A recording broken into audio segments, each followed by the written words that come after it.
이 지금 우리 주식시장 상반기의 전망 자체를 굉장히 긍정적으로 해주셨는데 또 하나의 큰 변화가 있다고 한다면은 우리 정부 차원에서 경제 컨트롤 타워에 큰 변화가 생겼거든요. 과거에 이제 그 기획재정부란 틀 자체가 재정경제부와 기획예산처로 분리가 되게 되는데 이 분리된 체제에 대해서는 어떻게 보고 계십니까, 교수님?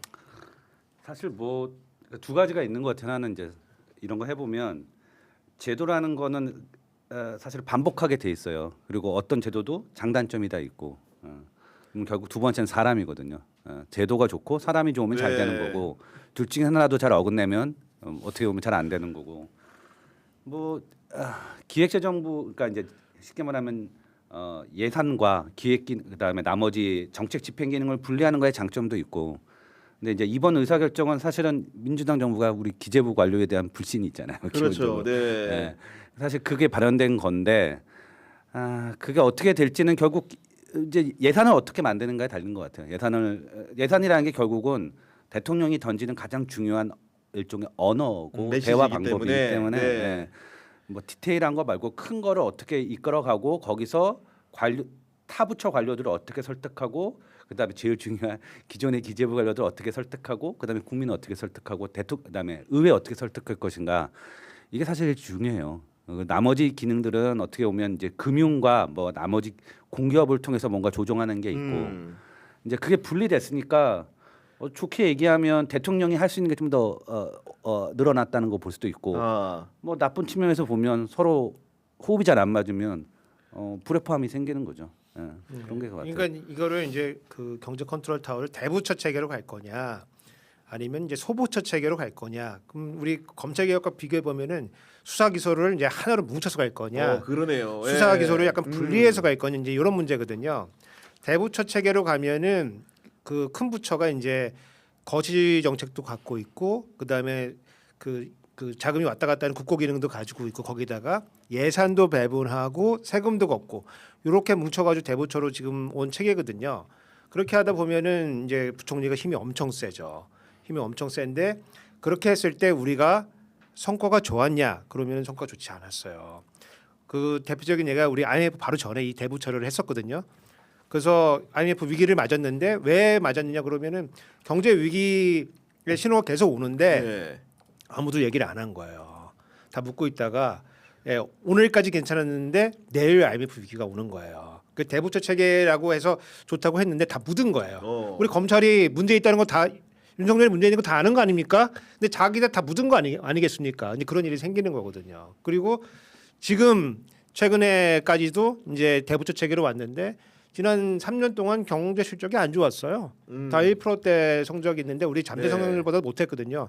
그때 뭐 했냐? 그러면 아무것도 안 했거든요.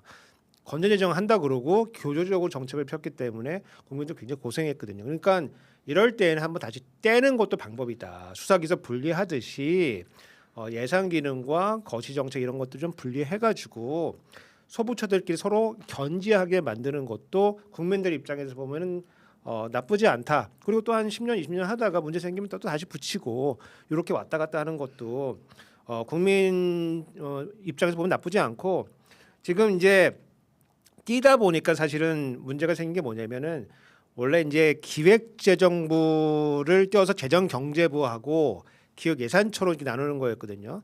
그래서 재정경제부에 원래는 금융기능을 거기다 묻으려고 했어요. 왜냐하면 정책 조정을 하려고 하면은 기본적으로 너 돈 준다 안 준다 이거와 너 금융 지원 해줘 안 줘 이거 엄청 중요하거든요. 근데 예산 기능 빠졌고 거기서 원래 금융 기능이 오려고 했는데 금융 공무원들이 뭐 엄청 반발이 세거든요. 엄청 심했죠. 엄청 세거든요. 네. 엄청 세가지고 금융감독원 앞세워가지고 한번 으쌰으쌰 한번 하니까 대통령께서 깜짝 놀라가지고 그러면 금융은 금융대로 남아 이렇게 된 거예요. 그래서 재정경제부 내 정책 조정으로 그 쓸 수단이 지금 없어요. 남은 게 조세가 남았거든요. 그러니까 어떤 일이 생기냐면은 너 이거 말 안 들으면은 세금 올린다. 말 잘 들으면 세금 내려준다. 이렇게 하는 거거든요. 네. 그러니까 정책이 이게 잘 작동하지가 않아. 예를 들어서 최근에 외환 문제가 있었잖아요. 그러니까 기재부에서 어떤 안을 내놨었냐면은 서학 미국에 있는 주식 팔고 한국 갖고 오면은 세금 깎아준다. 그렇죠. 네. 사실은 조세 관련된 정책은 국회의 권한이거든요. 의회 권한이에요. 그래서 기재부가 다 들고 있는 것도 아니에요, 사실은. 그리고 요거 한번 정책 한번 하려고 그러면 1년 걸립니다. 거의 1년 걸립니다. 내년에 효과 나는 거기 때문에 그 아주 무딘 칼을 들고서 정책 조정을 하려고 하다 보니까 기재부 그러니까 재정경제부의 정책 조정 능력이 지금 문제가 되고 있다. 근데 그렇다 보니까 어떤 일이 생기냐면은 그 안에 사무관들이 투표를 해가지고 우리 장관이 참 능력 없다. 해서 과반수가 나왔다는 거예요. 예. 창피한 일이죠, 사실 그게. 창피한 네. 창피한 일이죠. 그러다 보니까 네. 이뭐 구윤철 장관 입장에서는 굉장히 힘 빠지는. 그러니까요. 그래서 뭔가 지금 모색을 하고 있는데 최근에 뭘 모색하고 있냐면 제가 취재해 보니까 취재해 보시니까 네. 예. 대통령과 독대를 할 수 있는 그런 기회를 만들어 달라. 아, 구윤철 부총리가 대통령과 네. 독대할 수 있게. 왜냐면 내가 아래 그 경제부처들을 이제 통화를 해야 되는데 지금 뭐 국무회의 세팅에서는 잘 안 되니까 내가 독대할 수 있는 권한이 있다 그러면은 네. 먼저 조정하고 니네들하고 이제 짜잘한 건 하겠다. 뭐 이런 수장 노릇은 내가 하겠다. 내가 이런 하겠다. 의미인 거죠, 그러니까. 명확하게 네. 해달라. 그거를 이제 뭐 추진하고 있는 거 아니냐라고 하는 네, 소문을 재밌네요. 네. 소문을 들었다. 아니